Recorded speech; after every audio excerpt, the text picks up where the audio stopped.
Você sabia que a Terra tem mais de 4,5 bilhões de anos e que a maior parte dessa história aconteceu muito antes dos dinossauros sequer existirem? Hoje vamos viajar no tempo, atravessando as eras geológicas e entendendo como a Terra se transformou até chegar onde estamos agora, do inferno ardente do Adiano até a Era dos Humanos. Tá pronto para essa viagem? Então já se inscreve aqui no Projeto C14 e vem comigo.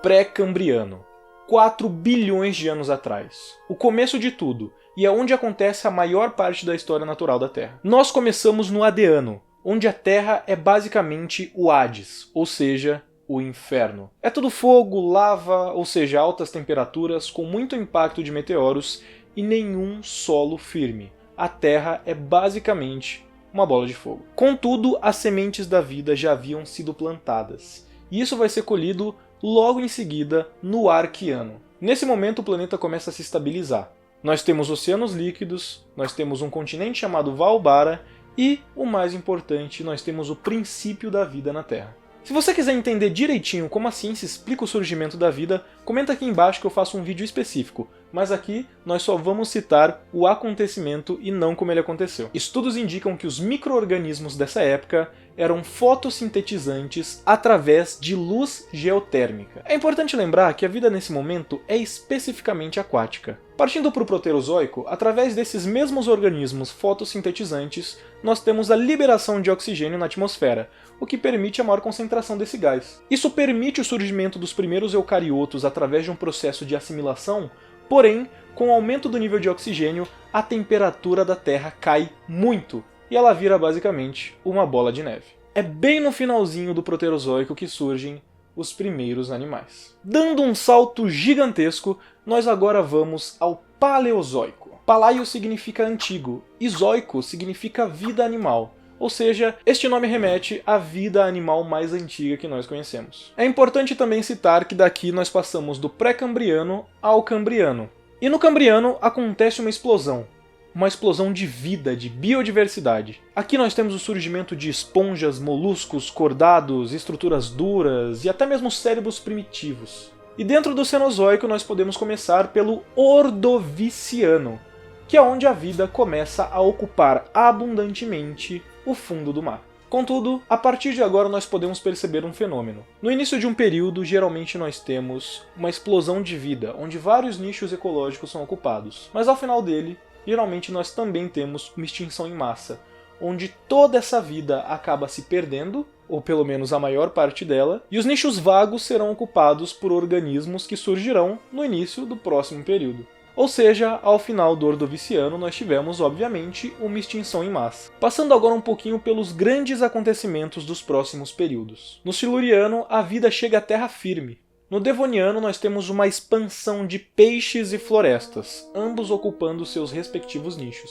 No Carbonífero, as florestas são maiores ainda. Falando nisso, nós não tínhamos nenhum organismo que fosse capaz de digerir ou degradar a lignina, que é a matéria base para a lenha. E por causa disso, hoje em dia nós temos reservas de carvão mineral. Contudo, com o aumento das florestas, nós também tivemos o aumento dos níveis de oxigênio, o que criou um ambiente muito favorável para os artrópodes poderem crescer desenfreadamente. A exemplo disso, nós temos a meganeura. Essa época também foi marcada por muitos incêndios naturais. Agora no Permiano nós temos um evento muito especial que, felizmente, a gente não participou. É nessa época que ocorre a maior extinção em massa que nós temos registros. Cerca de 96% da vida deixou a Terra. Saindo do Cenozoico, nós vamos agora para o Mesozoico. Essa era é muito conhecida por todos e muito querida por mim, porque é aqui onde nós temos o aparecimento dos dinossauros. Mas calma aí que os dinossauros não surgiram em primeira mão. Depois da maior extinção em massa da Terra, a vida tentou se reerguer. Nesse cenário surgem os arcossauros, que são um grupo que originou os pterossauros, os crocodilianos e, finalmente, os dinossauros.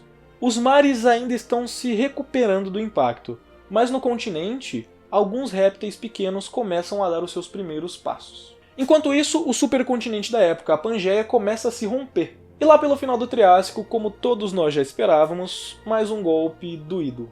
Outra extinção em massa. Esta extinção em massa elimina muitos competidores e abre espaço para os dinossauros de fato dominarem agora no período Jurássico. de 201 a 141 milhões de anos. Este é o ápice da era dos dinossauros. O clima é quente e úmido, a Terra está completamente coberta por florestas de coníferas e a separação continental forma a Laurásia no norte e a Gondwana no sul. Nós temos campos completamente tomados por saurópodes, que são aqueles herbívoros pescoçudos, ao mesmo tempo que nós temos terópodes predando eles, como os alossauros, que provavelmente caçavam em grupos. Nos céus, e mais próximo de regiões costeiras, nós temos os pterossauros, que são erroneamente confundidos com os dinossauros, mas são apenas répteis voadores, o que ainda é muito legal. E lá nos cantinhos, no escuro, escondido, começam a surgir aqueles que iriam dominar a Terra anos depois. Nós, os mamíferos. Ainda muito pequenos e discretos, mas lá. Esse é um mundo exuberante e repleto de vida. Porém, parte da vida é a transformação, que vem ao início do Cretáceo. É no Cretáceo que surgem as angiospermas, que são o grupo vegetal que maior recobre a Terra hoje em dia. As plantas com flores e frutos. Essas plantas revolucionaram todo o ecossistema e atraíram insetos modernos, como abelhas e formigas, que acreditamos terem evoluído coletivamente junto às angiospermas. É nesse período também que surgem os dinossauros mais famosos que nós conhecemos, como os tiranossauros e os velociraptors. Contudo, a natureza passou uma rasteira nessas estrelas de Hollywood. O clima começou a mudar. Isso, claro, devido ao afastamento dos continentes e à subida do nível do mar. Então, há 66 milhões de anos, uma catástrofe acontece. Um asteroide gigantesco atinge a região onde hoje é o México. Isso causa tsunamis, terremotos, chamas, incêndios e um inverno global que perdura por anos, onde acreditamos que 75% das espécies tenham desaparecido. E você sabe quem sobrevive? Isso mesmo, aquele pequeno grupo de mamíferos. Mas os dinossauros não desapareceram de vez. Na verdade, nessa época nós já tínhamos dinossauros avianos. Eles sobreviveram provavelmente porque tinham bico, não tinham dentes e se alimentavam e habitavam perto de corpos d'água.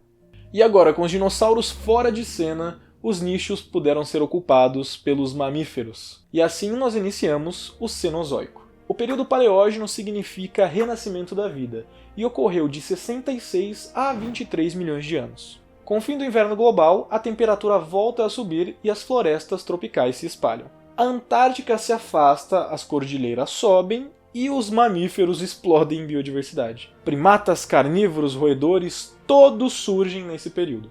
Aliás, os mamíferos marinhos, como as baleias, também conquistam o oceano nessa época. Mas não pense que as aves ficaram paradas lá no Mesozoico. Elas continuaram se diversificando nessa época também.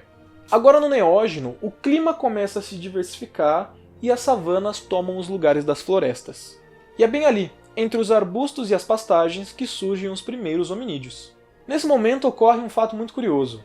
O Estreito de Bering se forma e a migração entre continentes é possível, o que provavelmente explica o surgimento tão precoce de hominídeos nas Américas. A fauna se adapta também a ambientes mais secos, graças ao efeito da continentalidade.